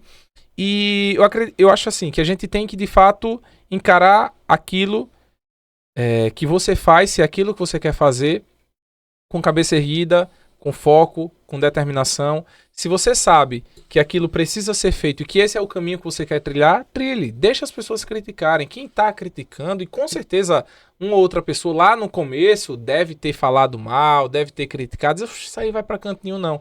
Hoje a gente entrega o resultado. Hoje, graças a Deus, eu tenho meu faturamento das empresas, eu tenho um resultado muito positivo em tudo que a gente tem feito.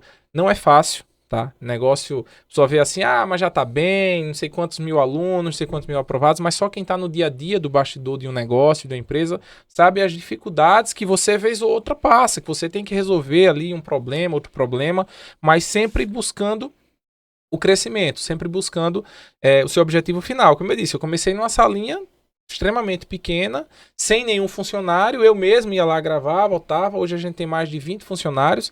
Nas duas marcas, somando, a gente tem mais de 60, eu acho que chega a 80 professores na nossa rede de cursos, com milhares de alunos, tanto na OAB, milhares de alunos, tanto no MP, que hoje tendo 1 ano e pouco já é um grande sucesso.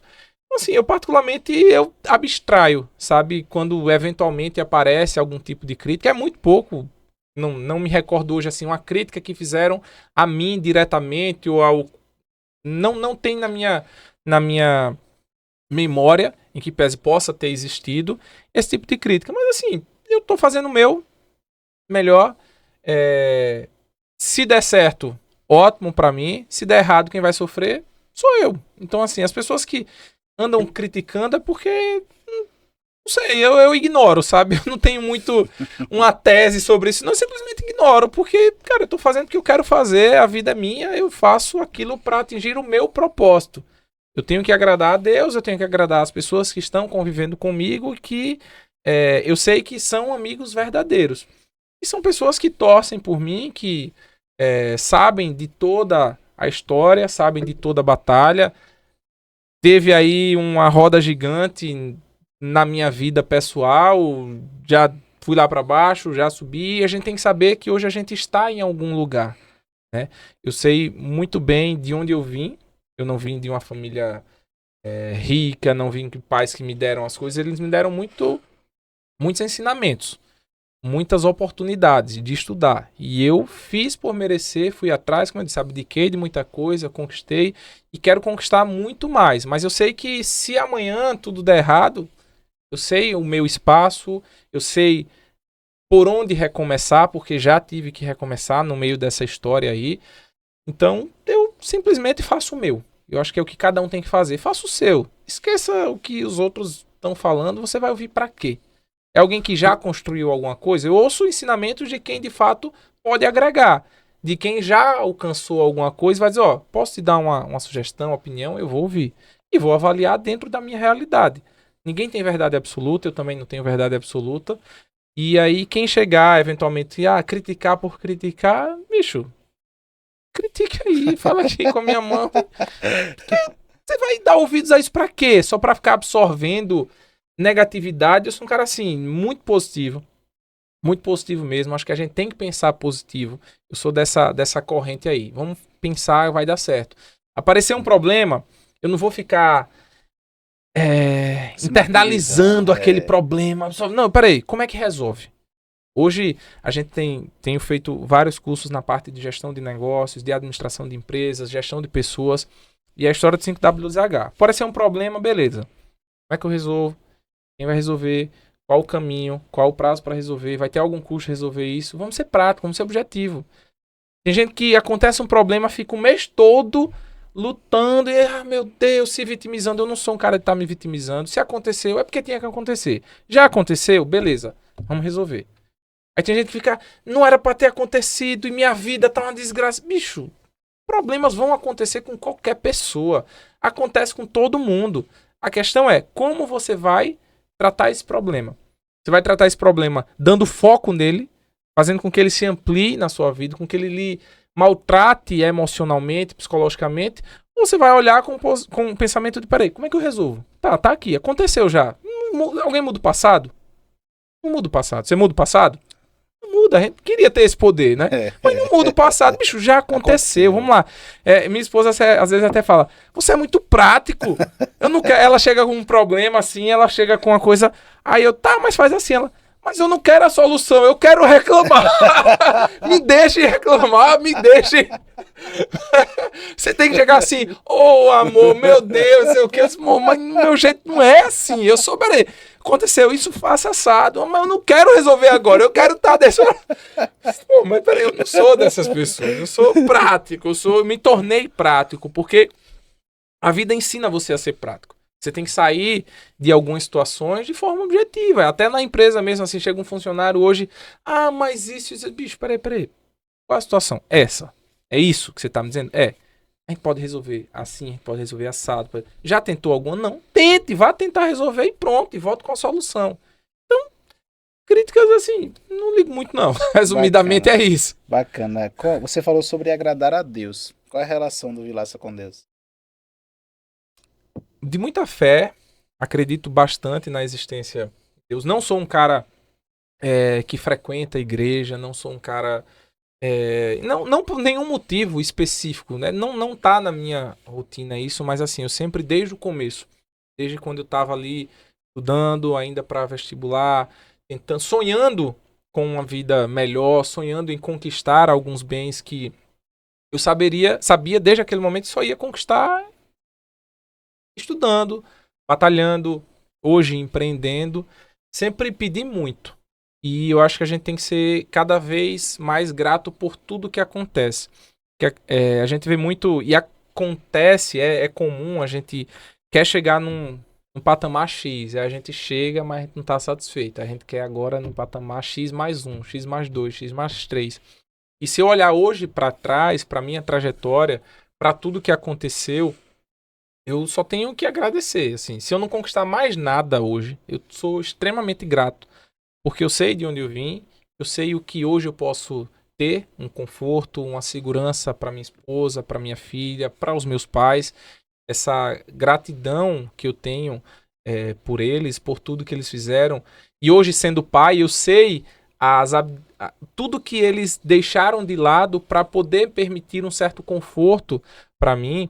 Eu acho que assim, a gente tem que ter a fé em Deus de que tudo tá nas mãos dele, a gente não controla nada, então é o que eu digo, eu não sei o dia de amanhã, eu tô projetando uma coisa, mas a vida pode dizer, não vai por aí mais não, você vai por esse outro caminho, e eu vou aceitar porque eu sei que tem um caminho traçado, eu não sei o que é que o Vilaça vai estar fazendo daqui a 5 anos, eu tenho um desejo, um sonho, eu me imagino lá, eu vou buscar isso, mas se Deus disser, não vai ser por aí não, eu vou enfrentar esse novo desafio, esse novo caminho, com o mesmo esforço, com a mesma dedicação, com a mesma honestidade, com a mesma batalha de sempre. Por quê? Nossos caminhos, acredito eu, estão na mão de Deus, estão traçados. Então vamos fazer, enquanto estivermos aqui na Terra, o nosso melhor. Dando o nosso melhor, sendo grato, podendo retribuir quando a gente puder retribuir, podendo compartilhar e partilhar quando a gente já puder partilhar. Porque eu acho que, assim, todo mundo tem que se ajudar. Se hoje você está numa situação um pouco mais favorável, ajuda o amigo, ajuda aquela pessoa, até o desconhecido que você vê passando por uma situação que você não queria estar. E às vezes está ali por um acaso da vida. Então é uma relação assim, eu agradeço a Deus, eu peço todos os dias proteção a Deus e sempre agradeci. Eu nunca fui, assim, pedir, mas eu sou mais de agradecer do que estar pedindo. Eu sei que o momento das coisas, ele vai chegar. E é isso que a gente tem que ter essa fé, porque senão a gente termina entrando em situações que tiram você desse propósito. Qual o conselho que o Vilaça daria para aquele aluno que está na faculdade e galga a advogar? Bom, eu acho que hoje nós enfrentamos um problema muito grande nos cursos de graduação em Direito. Eu acho que das outras áreas também, mas eu não tenho propriedade para falar porque o meu estudo ali ele é na área do Direito. A gente tem, infelizmente, cursos com a qualidade terrível, em que chegam alunos, hoje, graduados, que eu olho assim, vou conversar, diz, não é possível que essa pessoa passou 5 anos em uma faculdade de Direito e hoje está graduada em Direito. Não é nem advogado, mas tem graduado. Porque não sabe o básico, não sabe, muitas vezes, se comunicar, não sabe escrever, não sabe... Então, são coisas assim. O ensino, hoje, ele está extremamente defasado. A gente tem um mercado apenas de vender matrículas e vender mensalidades. E qualquer pessoa hoje está passando na faculdade, está se formando sem nenhum critério, sem nada. Então, se você entrou na faculdade de Direito e você tem como um objetivo de fato seguir nessa carreira, aproveite o máximo possível a sua faculdade. Pessoas terminam indo para a faculdade para farrar, para fazer qualquer coisa, menos para focar no estudo. Então, pô, se tu quer seguir carreira nisso aí, o melhor momento para você aproveitar para estudar é agora. Porque você já passa pelo menos um período da sua vida, ou manhã, ou tarde, ou noite, em uma faculdade. Então já aproveita para dar o gás, para estudar, para intensificar o seu conhecimento e já emende isso também com a prova da OAB. Porque o que acontece é que os alunos, pelo medo, pelo receio, pelas estatísticas de 70% a 80% de reprovação, criam um bloqueio com o exame de ordem. Então, cara, faça o seu melhor. Se você fizer o básico, que é estudar o que tem que ser estudado durante a sua graduação, fizer ali um curso, ou esse meu, ou qualquer outro curso, só para dar uma revisada na reta final, você passa antes de se formar. E é possível hoje você fazer no último ano da faculdade de Direito, ou seja, a partir do 9º período, já pode fazer a prova da OAB. Então, faça daquilo ali o seu ofício, para depois você não estar lamentando ter passado 5 anos na faculdade de Direito e não ter aproveitado. Agora, tem gente que não, eu quero só para ter a graduação mesmo, ter o ensino superior e já vou empreender e quero empreender e já tenho um negócio da família ou vou seguir outra carreira, perfeito, ok. Mas se você entrou, você quer ser advogado ou quer ser juiz, promotor, você precisa ter a OAB porque você tem que exercer ali o período de prática jurídica de mínimo 3 anos para alguns concursos. Ah, eu quero ser juiz, tem que passar na OAB. Eu quero ser promotor, tem que passar na OAB. Tem como você ir direto para esse concurso, porque você precisa demonstrar ali a prática jurídica, com algumas exceções, tá? Mas é aproveitar esse momento de faculdade para fazer o seu melhor. E aí a gente vai falar com os alunos, eles, não, mas eu não estudei não na faculdade. Bicho, mas a faculdade foi feita para você estudar. Você na faculdade não estudou, vai ser difícil você depois querer estudar, na verdade. É verdade, é verdade. Vilaça, caminhando para o final, eu queria saber de ti o que é a vida para o Vilaça Neto. Rapaz, é profunda aí. Esse bicho agora pergunta outra coisa? Cara, é profundo isso. Eu não vim preparado para responder isso, não. Assim, fala da aprovação, reprovação na AB, mas o que é a vida? Agora o bicho foi filosófico, tá? Vamos lá. Então, a gente tá nesse mundo aqui de passagem, acredito eu. A gente tem que fazer o nosso melhor porque amanhã a gente pode não estar aqui. Isso acontece, eu perdi recentemente um colega meu de faculdade, estava como policial na Bahia, sonhou estar lá, estava estudando para delegado, ele estava como agente da Polícia Civil, sonhou para ser delegado. Era um cara assim extremamente feliz, alegre, tem algo, fico assim emocionado porque nós temos filhas praticamente da mesma idade. Ele foi pai, bem próximo de ser pai, tem lá as mensagens. Ele estava transportando preso, viatura capotou, ele veio a falecer. A filha dele hoje tem a mesma idade que a minha filha e assim, a gente, um cara com vários sonhos, com uma vida toda de conquistas pela frente, de planos, de sonhos, e deixou de desistir de uma hora para outra. Então, é por isso que eu digo, vamos ser sempre grato por tudo que a gente já conquistou, porque pode ser o tudo da nossa vida. Conviver bem, em harmonia com as pessoas que você ama, sem estar fazendo mal a ninguém, sem estar querendo derrubar ninguém, porque ninguém vai conseguir nada assim. Fazendo sempre o seu melhor, aproveitando cada segundo. Isso eu falo, mas assim, por muito tempo eu não fiz isso. Por muito tempo eu sempre fiquei naquela, não, mas ainda não tá no momento de aproveitar. Eu tenho que conquistar mais. Não tá no momento de aproveitar, eu tenho que conquistar mais. E hoje, e assim, era de estar final de semana querendo trabalhar. Eu sempre fui assim, muito workaholic, muito, vou estar lá. E agora não, eu quero aproveitar. Eu quero curtir minha filha, eu quero curtir minha esposa, eu quero curtir meus pais. Por quê? Como eu falei, é tudo temporário, é tudo passageiro. E a gente não sabe o tempo que nós temos. Nós não sabemos até quando o nosso bilhete aqui na Terra será válido. Não tem acerto. Não, eu vou viver até 80, ninguém sabe. Então, assim, viva hoje intensamente. aproveite ao máximo as pessoas que você ama, retribua o que você puder retribuir, compartilhe muito amor, compartilhe experiências.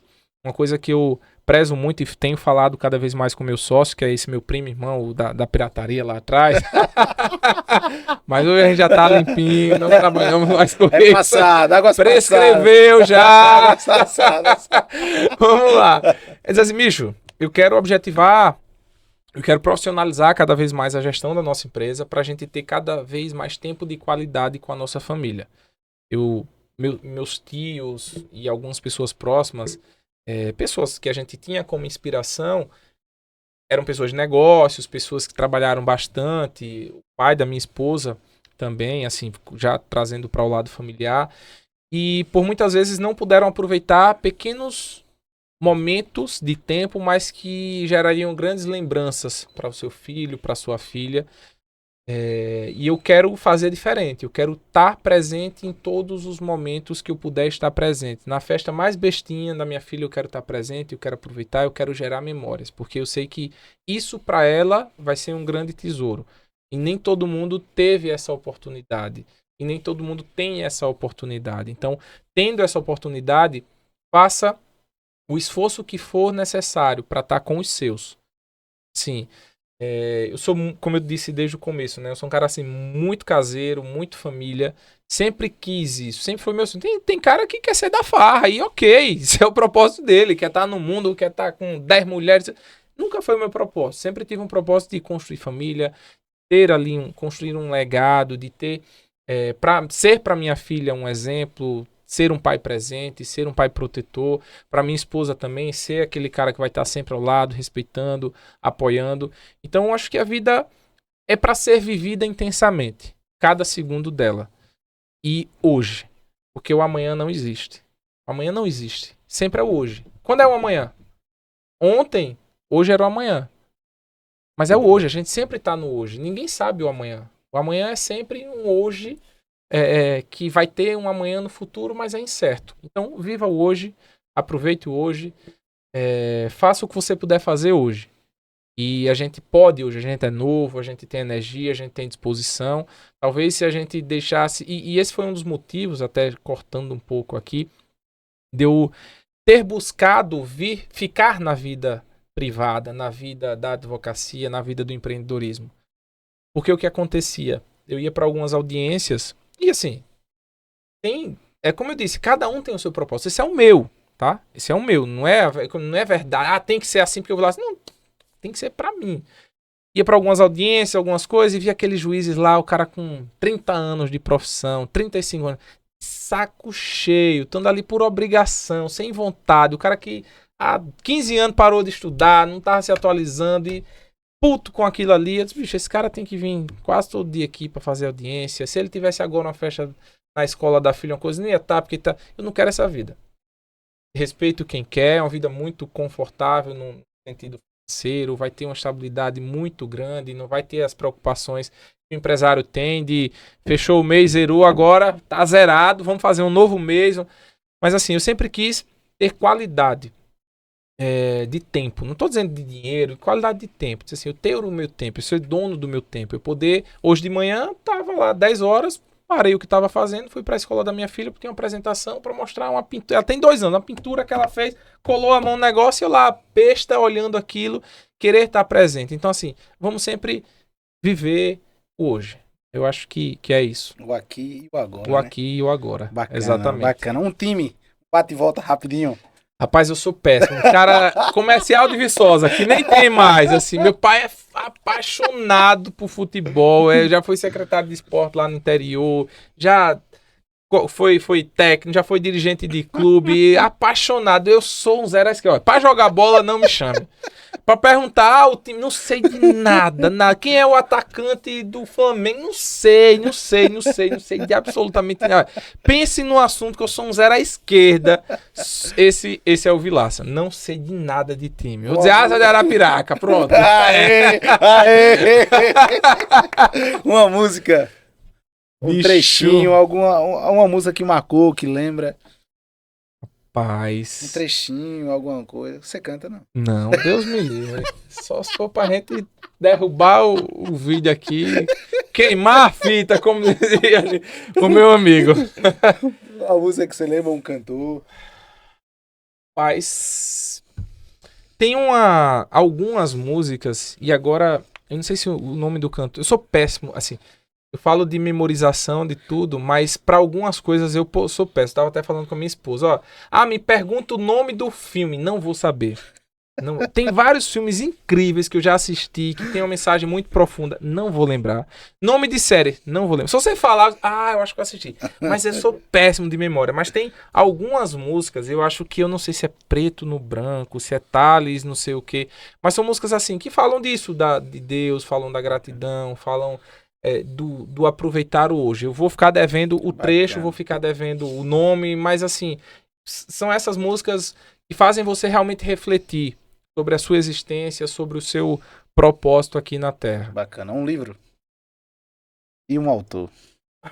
Vamos lá. Eu tenho ultimamente lido muito sobre negócios, sobre empreendedorismo, sobre construção realmente de riqueza, não pelo dinheiro, Aspecto pelo real, material. mas assim, pela riqueza que vai lhe dar uma segurança, que vai lhe dar uma proteção. Então, eu teria alguns livros para indicar, e livros básicos que você pode hoje, que você precisa hoje na nossa sociedade ler. Que a gente vê uma dificuldade muito grande das pessoas terem um certo controle das suas próprias vidas. Pessoas que vivem ali numa vida, num looping de endividamento, e aí, tá falando do dinheiro? Não, porque isso gera uma preocupação, gera um desequilíbrio emocional, gera um atrito se você tiver uma esposa, um marido. São problemas que eu acredito que ninguém deveria passar. Infelizmente, a gente vive num país muito desigual, num país em que a riqueza ela tá de fato concentrada, mas as oportunidades são muito grandes. Então, a gente poderia trazer agora uma questão mais filosófica, uma questão mais profunda, mas eu indicaria alguns livros realmente básicos que muita gente precisaria ler. Então a gente tem ali Segredos da Mente Milionária, é um livro bem didático. Nós temos O Homem Mais Rico da Babilônia, que foi o que eu tinha acabado de ler recentemente. Eu tenho... Se eu mandar uma foto da prateleira, eu vou ter vários que já li. Agora, você dizer o nome, bicho, eu sou péssimo com isso. Pense numa coisa que eu sou ruim para memorizar, de música, de filme. Mas esses livros eu recomendaria qualquer pessoa ler, porque são livros que vão lhe passar ensinamentos básicos que quase ninguém aplica no dia a dia. E eu acho que a partir do momento que as pessoas começarem a ter essa consciência, começarem a ter essa organização da sua vida pessoal, um controle maior das finanças, um controle maior da sua gestão, eles vão conseguir alcançar novos espaços. E isso é extremamente importante para a nossa sociedade hoje. Eu acho que a gente evoluiria bastante. Bacana. Vi lá essas considerações finais.